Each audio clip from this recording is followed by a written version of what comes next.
As histórias de superação invadiram os livros, as televisões e celulares de quase todo mundo. A maior parte das pessoas precisa ouvir, às vezes logo pela manhã, uma notícia sobre alguém que venceu a pobreza ou a morte para se sentirem motivadas a iniciar o dia. Hoje, eu vou te contar sobre alguém que acreditou não só na potência motivadora das histórias, mas na possibilidade de usar elas para alertar o mundo sobre uma ameaça que pode destruir a humanidade. Parece ficção, mas não é.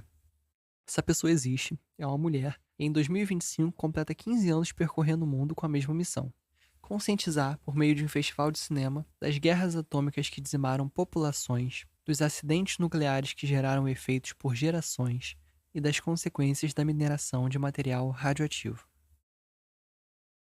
Eu sou Juan e esse é o Atomicast, um podcast que, em 5 episódios, vai te contar a história sobre um festival de cinema brasileiro que está mudando o cenário global. Antes de qualquer coisa, eu preciso contar como eu a conheci. Márcia Gomes de Oliveira Surranic, Marcinha para os mais íntimos. É professora de Sociologia da FATEC, onde eu fiz meu ensino médio. O ano era 2019 e eu passava a maior parte dos meus dias na escola, me dividindo entre as aulas do curso técnico em audiovisual e as aulas regulares. A maior parte das aulas do curso aconteciam no último andar do prédio, que tinha a vista dividida entre a Quinta da Boa Vista e o Presídio Evaristo de Moraes. Nada mais carioca que tomar sol, olhando a Quinta da Boa Vista e tendo como companhia distante um grupo de carcereiros e detentos. Antes mesmo de conhecer a Márcia, eu já conheci o Uranium. Não lembro exatamente o mês em que isso aconteceu, mas lembro que foi próximo de maio. Isso porque, todo ano, o festival acontece em maio no MAM, o Museu de Arte Moderna do Rio. E nessa época a escola estava lotada de cartazes que anunciavam a chegada da 9ª edição do festival. Márcia tinha acabado de sair de uma aula da turma de dança. Nos encontramos na escada e a partir dali não nos separamos mais. 2019 foi um ano confuso, movimentado, mas logo passou. Nas rápidas conversas que nós tivemos durante o ano, a maioria entre uma aula e outra nos corredores da Dolph Bloch, a Márcia me contava e me encantava com as histórias sobre a produção do festival. No início de 2020, eu já era voluntário do Festival Internacional de Cinema de Urânio, o IUF. A partir de agora, ele vai ser um personagem mais vivo do que qualquer um de nós, porque é esse festival o motivo desse podcast existir. E tudo que foi falado até agora foi pretexto para apresentar ele. Eu me tornei voluntário do IUF no momento mais desafiador da humanidade. Os registros não mentem, em 26 de fevereiro de 2020 nós já trocávamos mensagens sobre a criação de um Instagram para o festival. Ninguém imaginava que em poucas semanas o mundo pararia por conta de uma pandemia global causada pelo vírus SARS-CoV-2, a pandemia de Covid-19. Algumas semanas depois, em março, Márcia embarcou para a Europa numa missão especial, a primeira edição do festival em Ferrol, uma cidade litorânea de Portugal. O festival também acontecia pela primeira vez em território espanhol, numa locação muito especial, a Universidade de Almeria. Além de ser berço do estudo científico mundial sobre energia solar, Almeria foi palco de um episódio pouco conhecido da Guerra Fria. No local, caíram, por acidente, bombas atômicas que, apesar de não terem explodido, contaminaram o solo e os casos de moradores com câncer começaram a ser cada vez mais comuns desde então. Em paralelo, eu estava no Brasil, iniciando meu último ano de ensino médio, me preparando para o vestibular e ansioso para a 10ª edição do festival, que aconteceria naquele fim de maio. Além de ser minha primeira edição como voluntário do festival, seria uma edição histórica, com cineastas, artistas, fotógrafos, jornalistas e especialistas sobre a era atômica, com presenças já confirmadas de pessoas da Holanda, Estados Unidos, Dinamarca, Alemanha, Japão, Portugal e Espanha. Eu ainda não conheci o Man, mas investi alguns minutos do meu dia olhando as fotos e me imaginando lá, praticando tudo que eu ia dizer, tudo que eu ia conversar com os cineastas. Bom, seria, aconteceria, poderia. Acho que a conjugação dos verbos no passado já fez você, caro ouvinte, entender que nada disso se concretizou. No Brasil, a gente ainda não tinha noção do tamanho do tempo de isolamento necessário para conter o vírus. Mas no mundo, a quarentena já era uma realidade. Eu me mantinha positivo, acreditando que logo aqueles estirões de mais de 15 dias de isolamento cessariam. Mas Márcia já me alertava que possivelmente duraria muito mais. Dia 1º de abril foi postada no Instagram o cancelamento oficial do festival. A frase "Youth Rio 2020 cancelado por pandemia" estava sobre a imagem, em preto e branco, da mão de crianças formando um círculo, tendo, uma dessas mãos, seus dedos decapitados. Essa imagem é do filme Buda Chora. Esse documentário indiano, de 1999, fala sobre um povo que vive perto da mina de Jadugoda, no distrito de Simban, leste de Jharkhand, Índia.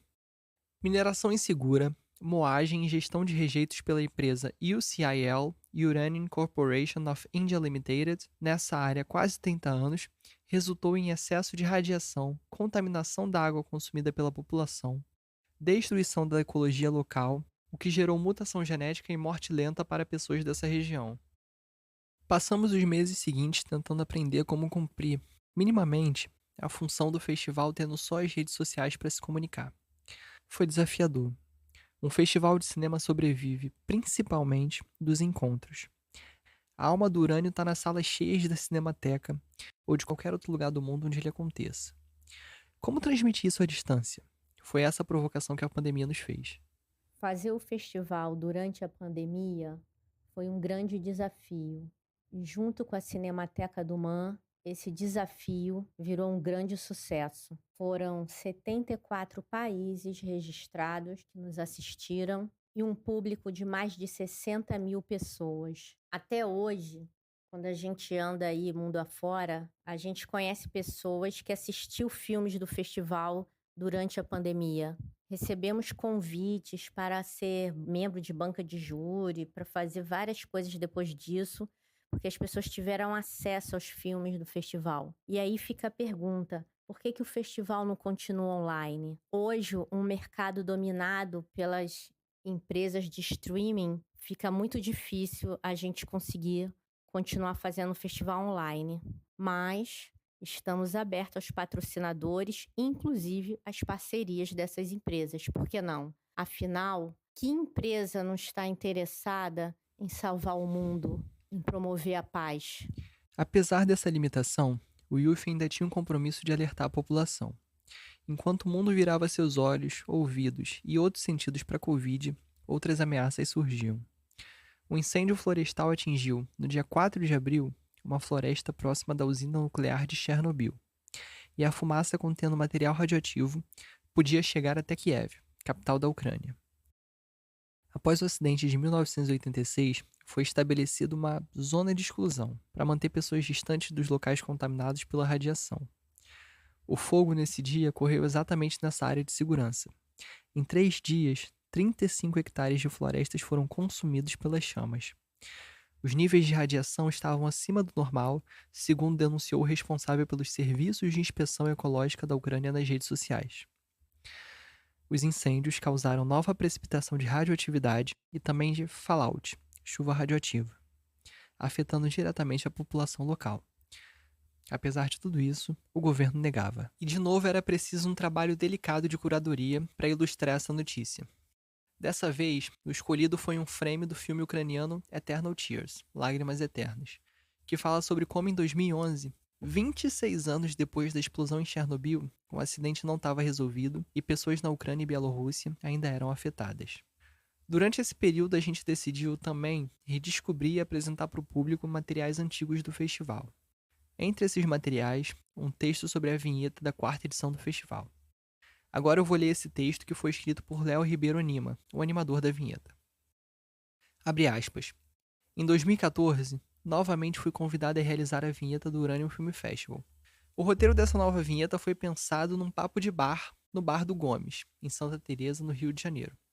A ideia era fazer um Rio de Janeiro onde todos usavam roupas contra a radiação, fazendo um contraste entre a beleza natural da paisagem da cidade com as pessoas usando as roupas anti-radiação na praia, nas ruas, etc. Aproveitando a ocasião da Copa do Mundo, levamos essa situação também ao Maracanã. Repare que fazemos uma citação à arara azul do filme Rio, mas agora em versão nuclear, e uma homenagem ao meu parceiro de roteiro, Norbert. Temos Brasil e Alemanha em campo. A Copa do Mundo está chegando. No ar temos aquela famosa frase gritada pelas multidões de manifestantes: não vai ter Copa.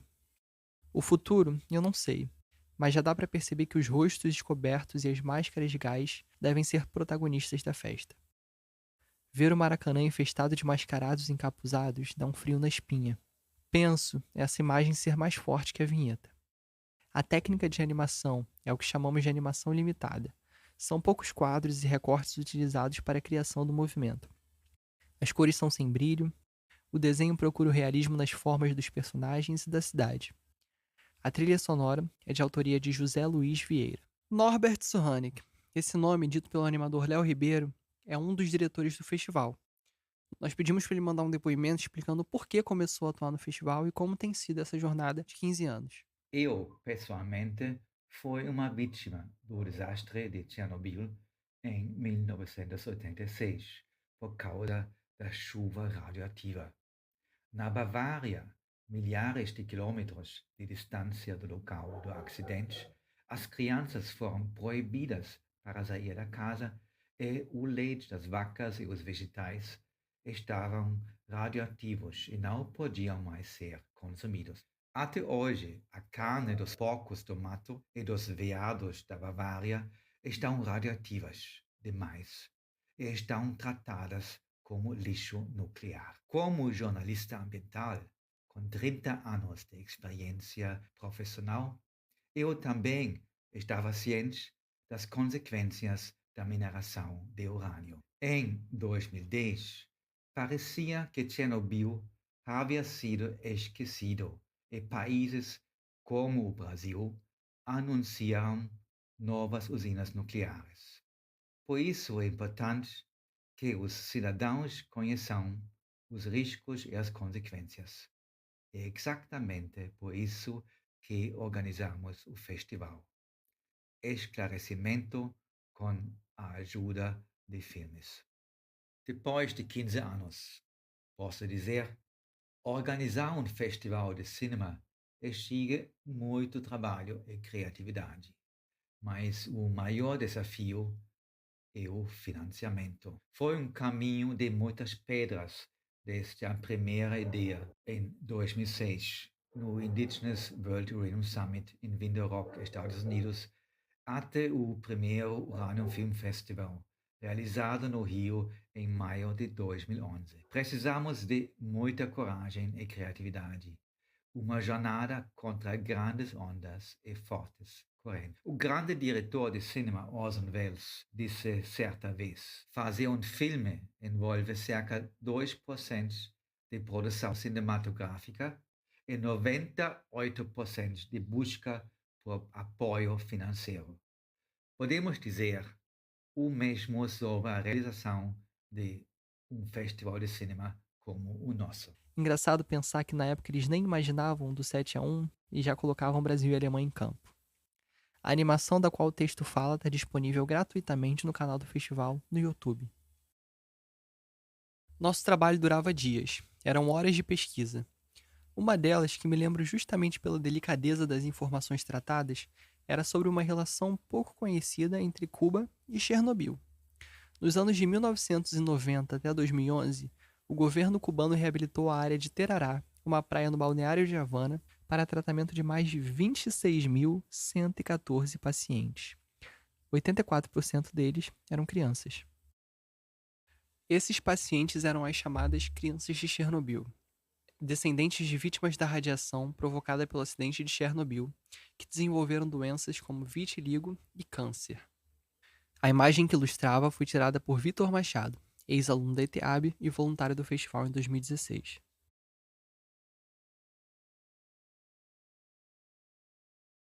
Outro desejo era poder contar ao público, mesmo que de forma fragmentada, um pouco das histórias que seriam exibidas na tela daquele ano. Abre aspas. Valentes não é apenas um filme.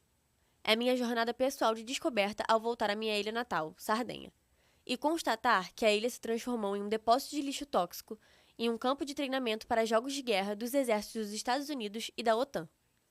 É também uma história importante de uma terra que sofreu e continua a sofrer uma enorme exploração por entidades estrangeiras.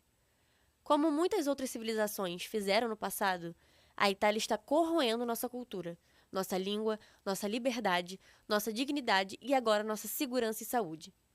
O que nos fez viver por mais tempo. Nossa comida, nossa água e nossa terra foram envenenadas e estão fazendo o povo de Sardenha morrer muito jovem. Essa foi uma interpretação livre, feita pela nossa produtora, Lavínia Malanchini, de uma fala da Lisa Camilo, diretora do Valente. Abre aspas. Timo Jacobs. Desde a década de 1940, os navarros, que se autodenominam Diné, sofrem com a mineração de urânio e seu legado radioativo. Mais de 500 minas de urânio abandonadas e rejeitos radioativos não protegidos contaminam o solo, o ar e a água do povo navarro com elementos radioativos e tóxicos. Qualquer filme que trate desta tragédia, em grande parte ignorada pelo público, merece a atenção do Uranium Film Festival.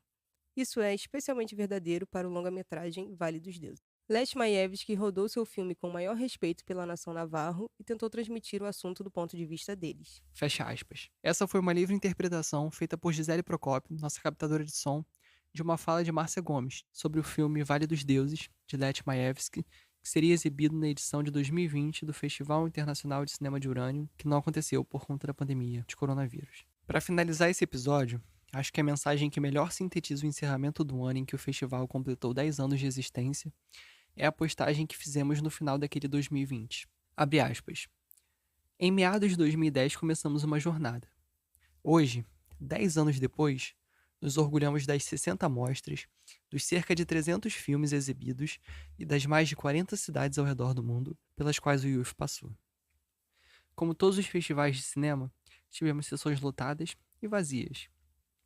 Tivemos casa cheia, como em 2016, no maravilhoso cinema de Charlie Chaplin, Halley Studios, em Hollywood, um destaque especial na história do Uranium Film Festival. Durante esses 10 anos formamos uma família, a Nuclear Family, e levamos o debate sobre radioatividade para o mundo. Mas o ano do aniversário desses 10 anos começou com uma dura realidade.